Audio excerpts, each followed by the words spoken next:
everyone, I am back again with another video. I'm pretty sure that people are not going to like this video either.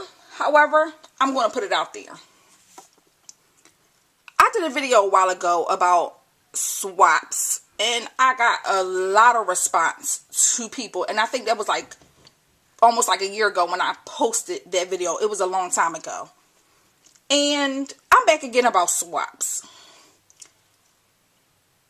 In the craft community, we tend to, we want to be nice to everybody, welcoming to everybody. We want to, welcome you on YouTube with open arms. Because I know when I first got on YouTube, there was a lot of people who welcomed me with open arms. And I appreciated it. And it was heartwarming for me. And we try to do that to everyone. However, everyone on this platform here does not have good intentions. And I think we've all realized that, the people that have been on YouTube for a while. And it bothers me that we don't say who the people are. Because what they're going to do is turn back around and do the same thing to somebody else. And it may just be your friend or, that you met on here. But they're going to do the same thing to somebody else. Well, this is what I'm going to say about swaps. I don't join secret swaps anymore. And if you want to go back to my swap video, which was a while back, and what I had to say about that.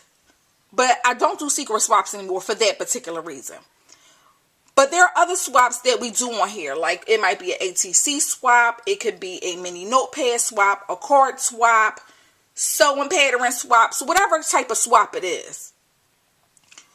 People spend their money on these items, which we all know craft items are not cheap by any means at all. They are not cheap at all. I think scrapbooking is probably one of the most expensive hobbies there are. People spend their time going out, joining swaps, buying the items that you need to alter your item, whatever it is. They spend their money. They also then turn around and take the time to alter whatever it is that they have to alter, do whatever it is that they had to do to the item to make it nice for you. Then they turn back around, go to the post office, get in their cars, or they walk, they spend gas and get into the post office. Then they spend more money in mailing the items off. Which we all know, shipping rates can be costly depending on what you're mailing. This is what I'm going to say to the people who would like to join swaps, but then you turn around and you realize that you can no longer be in the swap. Contact the person, the hostess, and say, excuse me, for whatever the reason is, I can no longer be in your swap. Just like you took the time to email the person and say, hey, that sounds like a great idea and I would like to join your swap. Do the same thing and email the person back and say, excuse me, this happened and I can no longer afford, or whatever the reason is, I cannot be in your swap anymore. That way, it's consideration. That way, the hostess could turn around and say, excuse me, y'all, this person cannot be in the swap. They don't even have to give a name, but they can say, look, instead of it's 5 people, it's now 4. You might have already made 3 and might be on that 4th one. So you don't have to make the next item. It's being considerate to the next crafter. Because a lot of these items take a long time to make. And they're spending their money. So I'm just going to say, be considerate when you're joining swaps.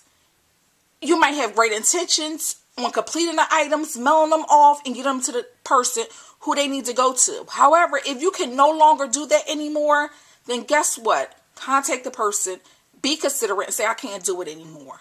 From now on, if I'm in a swap, you join my swap, you do not fall through, let it be known.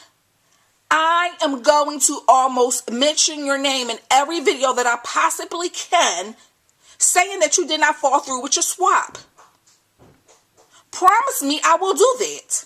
Because I think a lot of people are tired of people joining their swaps and not falling through. They're really getting annoyed. Then they got to turn back around, find angel swappers to replace you, which I think is horrible on a hostess and the people you're holding up to other people. So be considerate. So from now on, if I have you as a swap partner and you don't give me nothing, I'm going to almost mention your name in every video that I possibly can. If you join my swap and you don't fall through, I'm going to mention your name. I'm going to put it out there. So just be aware. If you know that you're not going to do right by my swaps, then guess what? Don't join them. That's what I'm going to say. I'm starting off the new year right. I'm getting everything off my chest that has been on my chest when it comes to crafting and YouTube. I'm saying it. So, for the next swap, if you do not have great intentions on doing what you're supposed to do, don't join. Thank you. Bye-bye.